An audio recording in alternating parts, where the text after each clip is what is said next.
Shalom, greetings and welcome once again. My name is Imuna Yisrael. This is Solonomics 101. I am a recent author of the new book, Angry Black Woman Syndrome Revisited, and today I wanted to share with you a bit about the history. I'm quite sure if you're watching this on YouTube and you do a quick search of the Angry Black Woman, you'll see a myriad of videos come up. A lot. You will see hate speech. You will see women hating women. You will see black men hating women. You will see all kind of things. It has turned into a real huge mess. This stereotype is one that plagues women in corporate America.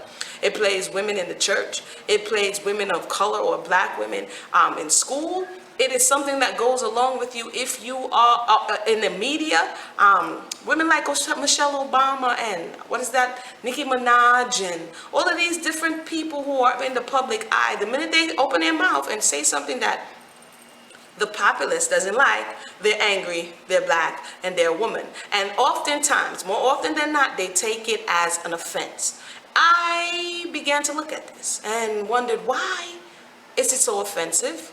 And usually when we're offended and something hurts like that is because there's something beneath the surface that is basically unhealed, and this is why it's hurting. So I started to doing some research about this stereotype or this term or this trope or this narrative of the angry black woman. What is it? What does it mean, and where is it coming from? Well, I found some very interesting things. Some things that if you do a simple search, you'll find coming up, such as, and that's where I start out kind of in the book, recent times, where it is that it's a lot in the media. It is a storyline that they often do not negate from. Sometimes it's blatant and sometimes it's hidden. You'll see it in characters like Cookie from Scandal. I don't watch Scandal, but she is one of them in the characters. You'll see it in the Medea movies. You'll see it in Sanford and Son with Aunt Esther. You'll see it in the sitcom Martin with Pan. There's always a disgruntled black woman lurking somewhere that is a man hater and has a very sharp, vicious tongue. You'll see it on Florence Johnson in the Jeffersons. You'll see it on Sapphire back in the 50s. And I'm quite sure if you watch a lot of the movies that come out, you're going to see her somewhere. So she's definitely in entertainment. However, as well as pop culture with the whole, the reality TV stuff. She's everywhere. She's everywhere. Omarosa, I believe it is, from one of the times she did one of them things with Donald Trump. So there's always, let me tell you, even if she's professional, you saw Lynn Whitfield played that to a certain degree in Martin's Thin Line Between Love and Hate. And so even though she may dress up, she may be professional, she may have a degree, or she may be from Roundaway in Bed-Stuy. The ghetto girl will come out literally in her, and then everyone will say, she's just angry. And it's kind of a way to dismiss it. So let's go to the history. I gave you a brief recent history as it relates to media. I wanted to know more about where exactly it's coming from. My search took me to the 1830s. And of course before, but 1830s is when she began to become cemented as the character that we see today in the minds of the media. I'm going to say something to you right now. Minstrel shows. Now the minstrel shows, or blackface, as we know, were Europeans dressing up, putting on burnt cork on their faces, going onto the stage, many times cross-dressing, playing the characters of women or yellow gals, mulattoes, as well as angry black women, putting on dresses. People such as George Christie, who was a big one, look him up. They said the dude had over 400 costumes or dresses, of which he used to portray his characters. And he did it so well that some men actually thought he was a woman.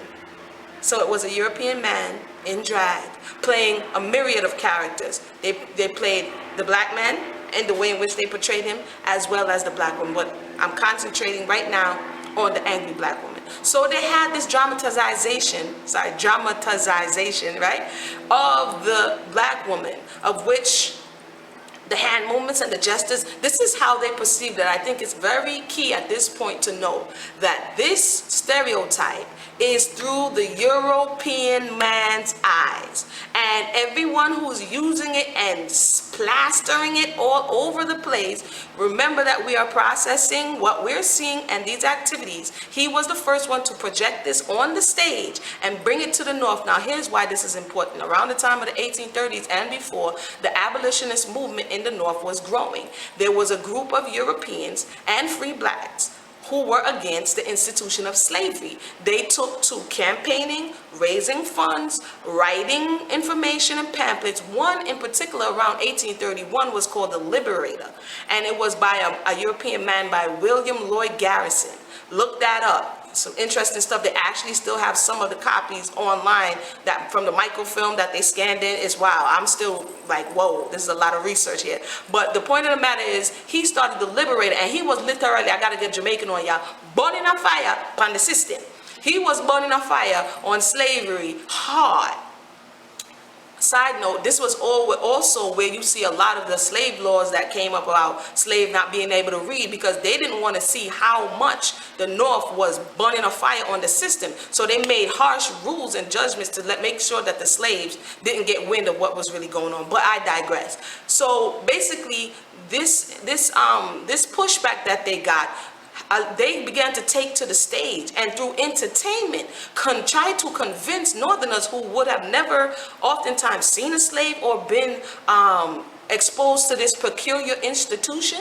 And so therefore this was their first like mass media slanderous kind of campaign, where they made, by the way, like what they said is a small fortune on doing these shows. And they would go from city to city portraying these images: the Jezebel, Mammy, Sambo, Zip Coon, all of this stuff. They still have some of the songs online. And yes, the Angry Black Woman, she was there too. And she was the one who, to this day, although we have the Sambo and we do have the Mammy, we have all these representations that were stereotyped. And that's an old printing word, an old media word that comes from firmly impressing something. And who was the one who was firmly impressing it? The European male. But here's the thing about him, why his first view wouldn't necessarily be the one that we wanted to subscribe to. It's because he is the one who was abusing, raping, mistreating, and oppressing the black man and the black woman. In this case, we're going to stick with the angry black woman. So he was the one who thought she was angry. Why? Because in your trying to rape her, she pushed back. She berated you with her mouth. She degraded you. You understand what I'm saying? This was her form of resistance. You took her man out of the picture. He could not fight for her. He could not defend her. You understand what I'm saying? And you tore him down in her eyes. So what did she have to depend on? She had to depend on her mouth, which was her greatest weapon. You understand? So sexual harassment, some say the women who were living in the houses, they were better. But when you begin to look at the sexual harassment that they had to endure living in the house, so maybe they wasn't busting as much as a sweat in the field, but in the house they was under pressure. They was under constant watch from those who lived in the house, the oppressors who lived in the house. And so psychologically, it did a number on them. My point being that the angry black woman narrative, the trope, was delivered. Now let's fast forward a little bit. You can go ahead and verify. These are verifiable facts. It was delivered to, first it was the European to try to convince them that, you know, they liked it. And I'm just going to give a little bit of history. The Jezebel, she was the one who they tried to project to say, she likes being raped, you know, because there were some women who say, well, I'm not going to fight. The angry black women said, you know what, I'm fighting you. I don't want to lay with you. I don't want to have your mulatto child, you know, so they would fight back. There were others who said, you know what, it doesn't make any sense. If I do this, my children will be free, X, Y, and Z. And so the Northerners and other people were like, wait a minute, how come you got so many mixed children? What's going on? Their answer is, they're Jezebels. They like it. They're promiscuous. You know, it's them who's coming on to us. So it's a whole psychological game that was going on. The mammy, she likes slavery. She loves my family. And so it was a propaganda campaign. Look it up. To a large degree, to try to convince the Northerners of the North that this peculiar institution is not bad as you think it is. You see, because the slaves like it, they like it. They're better off being a slave than free, I'm trying to tell you. So fast forward, then the black man, he started to look at her the way the slave master looked at her, because now their dynamic got messed up because of the whole institution. And so as we come forward into today, and you again back to pull up all these videos if you want, and you will hear so many reasons as I don't want a black woman, because she's obstinate. That was one of the favorite words of the slave master, obstinate. She's disagreeable, she's argumentative, she's mean, Remember, she was all these things because you were oppressing her. And this was her defense mechanism. But in 2015, almost 16, many women, because they're still undergoing this level of psychological, physical, emotional attack, they have never put down their defense mechanism. I'm not making this stuff up, because some people are going to be like, whatever, sis, da-da-da. But if we really want to look and validate people where they are and validate their experience, then it behooves one to take a look. If you don't want to validate people's experience, if you want to continue to go with the trope and the stereotype and the narrative, hey, be my guest. You understand? But I'm talking about those who are looking to try to find the answer about the history of where this is coming from.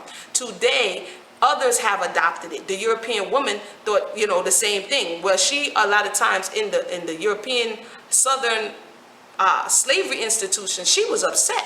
She was mad with her. Why? Because she was mad that her man had affections for the slave girl. And so it became a crazy dynamic right up in that space. And today, so many people have taken on the mind of massa, one to another.